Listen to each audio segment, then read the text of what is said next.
When it comes to animated superheroes, DC once reigned supreme.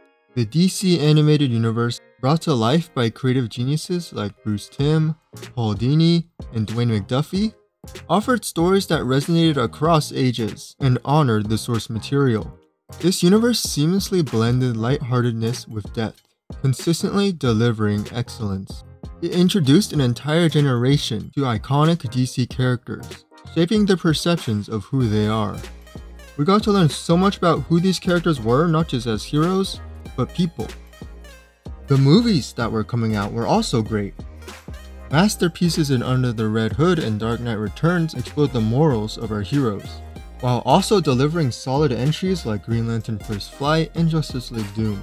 Then came the DCAMU, which was based on New 52 comics. This was a shared universe, taking inspiration from the MCU and the New 52, and that failed. It started off hot with Flashpoint, but it quickly fell off both in sales and just how good it was. The animation was stiff, the art style boring. During this time, there was still Young Justice, a prized show in its first 2 seasons. Then it was miraculously saved for a 3rd and a 4th, but the show got overcrowded and skipped years of character development, like Robin becoming Nightwing. And now the nail seems to finally be in the coffin. The Tomorrowverse was a chance for redemption, a new era to bring DC animation back into the light, with an art style more like Archer and a seemingly more uplifting tone. In the first entry, Superman Man of Tomorrow was great, but once again, this universe failed. 10 movies, but half of them were taken up as a 2-parter and a 3-parter, and now it's ending in a shameless attempt to get on the multiverse hype train several years too late, with Crisis on Infinite Earths. Even Harley Quinn, an acclaimed show in its first 2 seasons, started to falter in its 3rd and 4th. It's getting a Kite Man spin-off, but the show feels like it's on its last legs. DC animation has failed, but is there still hope? It's in front of us right now. My Adventures with Superman. This show came onto the scene and defied all expectations.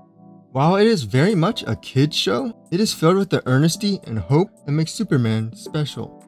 The show's supporting cast of Jimmy and Lois are a ton of fun, filled with kinetic energy that reflects the world so well. Plain and simple, the show gets Superman.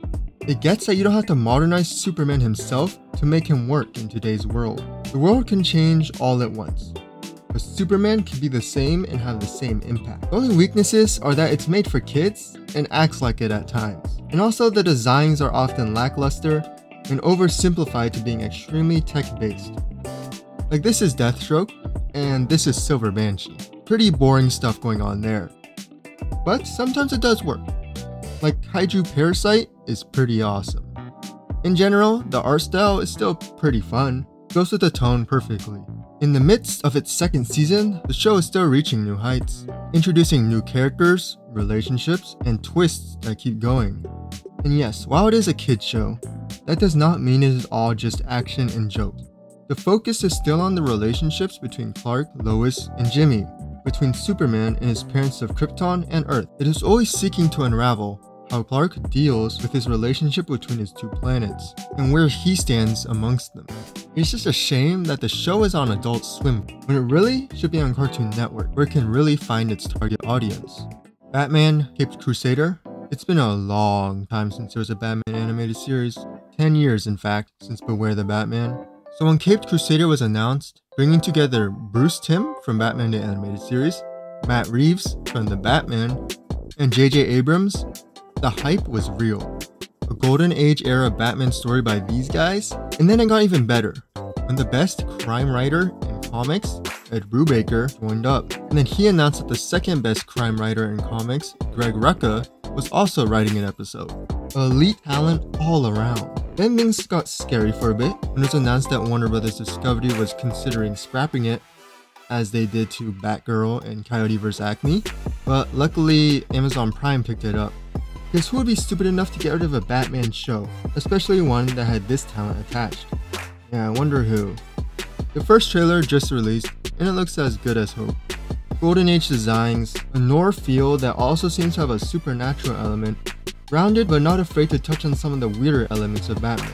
It's set in year 1 and it looks like it will focus heavily on the detective side of Batman, with the trailer showing multiple scenes of him looking at evidence. A more detective Batman show set in a pre-computer era. Yeah, count me in on this one. And look at some of these designs. Two-Face has a less extreme purple scarred up face. The one that looks just damaged, which is a cool looking effect. Clayface is the Golden Age Clayface. He wasn't the big goo monster, but instead he was a serial killer. Still actor Basil Carlo, he killed actors who were playing a role that he had previously played, and now these actors were in remakes of his movies. Onomatopoeia. Boy, I'm excited for this character. He was originally a Green Arrow villain, but in adaptations has showed up in a Superman and now Batman show. Why is this guy cool? Well, because instead of talking, he only says onomatopoeias. If you want to shoot a gun, he says blam first. Outside of comics, can this work? Not really. That's why Superman and Lois instead had onomatopoeia be a sound manipulator. But it looks like Crusader is going to try and do a literal translation. Bang!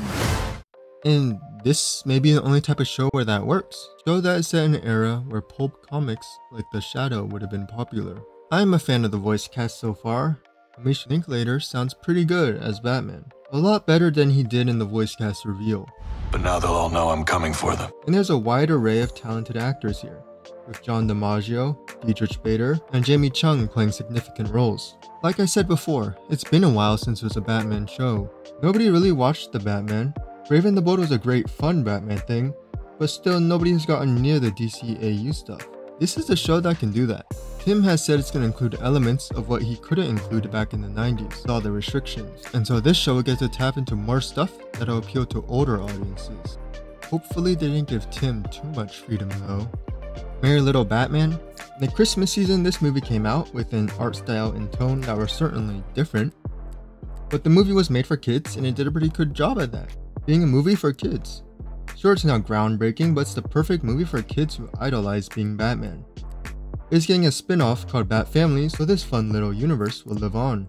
Creature Commandos. James Gunn's new DCU is not just bringing in live-action movies and shows, but also animated ones. The first entry in the new DCU is in fact animated, with the show Creature Commandos. Essentially, the Suicide Squad with freaks. This seems like it would be right up Gunn's alley, as it brings together a team of unknown weirdos that'll be filled with his dark humor and heart. And the art style looks pretty cool. Also just recently announced was Solo Maraduena's Blue Beetle will continue in an animated series, with most of the cast returning. A bit mixed on this, because while the movie wasn't all that, the suit was great, and it'll be kind of a shame if that suit in live action never made an appearance again. But hopefully he could appear in Booster Gold or something, because in the announcement it said if the animated series does well, Beetle could get another movie. But still, the concept of the character, as far as making weapons based on pretty much the imagination, animation is perfect for that. It won't be limited by the CGI budgets that a Blue Beetle movie or show would have. Watchmen? There's also a 2-part Watchmen movie coming out, but DC has milked that cash cow more than anything. Visually, it doesn't look like anything special, and even if it's panel for panel, word for word, then what's the point in the first place? Being in the comic format is part of what made Watchmen so special. But there's still some other interesting movies to look towards, like Aztec Batman, which sounds kind of a weird of an idea, but this upcoming Elseworlds movie has a lot of potential to do something unique within the space of DC animation. There's been a handful of character designs shown that are all very different from what we've seen before. The producers have said it'll be less of a Batman reskin, more of an entire new character named Batman within the context of the Aztecs and the Spanish conquest. Quoting just the core of the character and supporting cast, maybe this could work. Batman Ninja vs Yakuza League? This came out of nowhere. The original did some really cool stuff with its anime style, but the writing was flat. I mean, how much does that matter when it looks like this? But still, hopefully the writers learn from the first movie and improve, because yeah, the art style is insane. Like, come on, man. There was also a movie for Metal Man and Milestone announced, but that was pre-James Gunn, so who knows if those still exist. The Metal Man movie would have been from the writers of Aladdin, The Little Mermaid, and other Disney classics. So this could have been interesting, but who knows what's going on with these guys.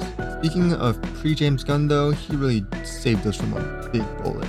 There's gonna be a Kingdom Come animated movie from the people who made Justice League Warworld, which was bad. Let's face it, there's no way anyone could do justice in Alex Ross's art style in animation. Just no way. and for these guys to try it, yeah, it would have been a disaster. But now, we look at the future of DC animation.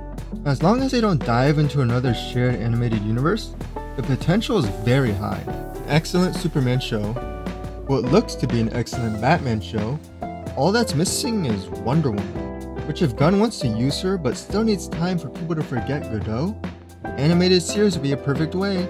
Anyways, whatever else pops up, hopefully this will be DC Animation's return to form.